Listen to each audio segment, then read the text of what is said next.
శ్రీ గురుభ్యో నమ. భగవద్గీత 9వ అధ్యాయం రాజవిద్య రాజగుహ్య యోగము నుండి ఈవేళ మనం 4వ శ్లోకాన్ని పరిశీలన చేసుకుందాం. మయా తతమిదం సర్వం జగదవ్యక్తమూర్తినా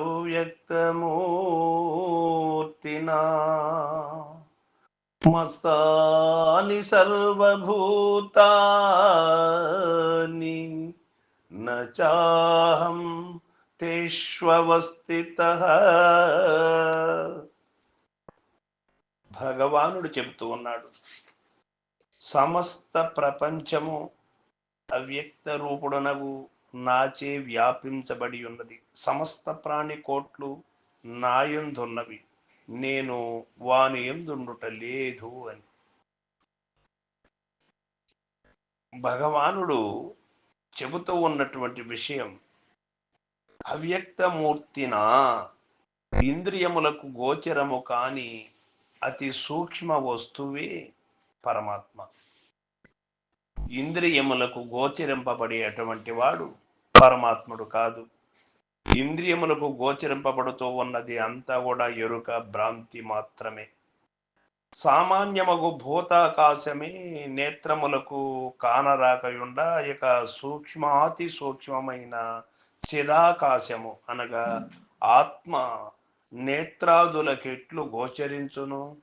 కనుకనే పరమాత్మ అవ్యక్త రూపుడని ఇట పేర్కొనబడిను. స్థూలాకాశముచే ఏ ప్రకారము జగత్తంతయు పరివ్యాప్తమై ఉన్నదో అట్లే చిదాకాశము అనగా పరమాత్మచే ఈ స్థూల సూక్ష్మ జగత్ అంతయును ప్రాణి కోట్లన్నీయును వ్యాప్తములై ఉన్నవి అని భగవానుడు చెబుతూ ఉన్నాడు. కావున అవి అన్నీ పరమాత్మ యందే ఉన్నవగును. నచాహం తేష్వస్థితః అని చెప్పినందువలన అవి అన్నీయూ నాయందున్నను, నేను వాని యందు లేను అని భగవానుడేలా పలికిరి. వాస్తవ దృష్టితో పరికించిన ఈ నామ రూపాత్మకమగు దృశ్య జగత్ అంతయు స్వప్నము వలె మిథ్యయై ఉన్నది. ఆత్మ ఒకటియే సత్యము.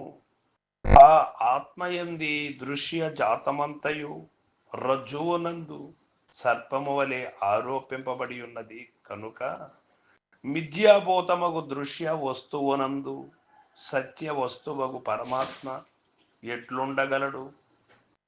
కాబట్టి భగవానుడి చిట నాయంది భూతములన్నీయు కలవు, నేను వాని యందు లేను అని చెప్పుటకు కారణము.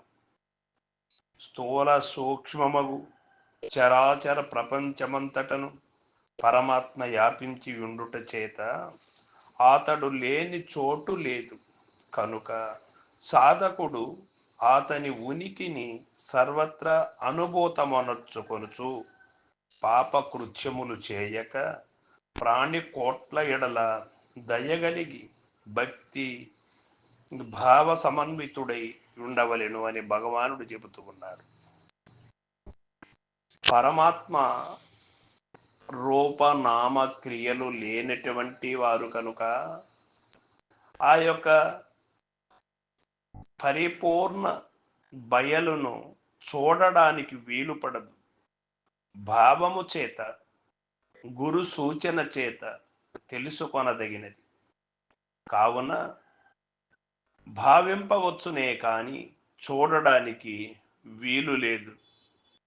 అటువంటి భగవంతుడు ఆత్మ పురుషోత్తముడు అని అద్వైత భావములో తెలియచేసినప్పటికీ అచల పరిపూర్ణులైనటువంటి మహనీయులు గురు సార్వభౌములు అంతా కూడా స్వయంభు వారు అనుభవించి అనుభవము ద్వారా పరమాత్మకి రూపనామ క్రియలు లేక, పెరుగుడు అరుగుడు తరుగుడు ఇరుగుడు లేక శాశ్వతంగా పురాతనుడై ఈ సృష్టి పుట్టక ముందు, ఈ సృష్టి ప్రళయ కాలంలో లయమైన తరువాత ఈ వర్తమానములో కూడా నిండి నిబిడీకృతమై ఉన్నది పరిపూర్ణము అని తెలియచేశారు.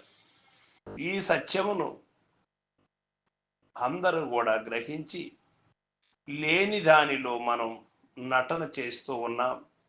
ఉన్న సత్యదైవం ఉండనే ఉన్నది, శాశ్వతమై ఉన్నది అని తెలిసి భయభక్తులతో ప్రకృతికి అపకారము చేయక, పరప్రాణులకు హాని కలిగించక యుక్త జీవనం చేసి శాంతియుతులై జీవించడమే మన యొక్క కర్తవ్యం.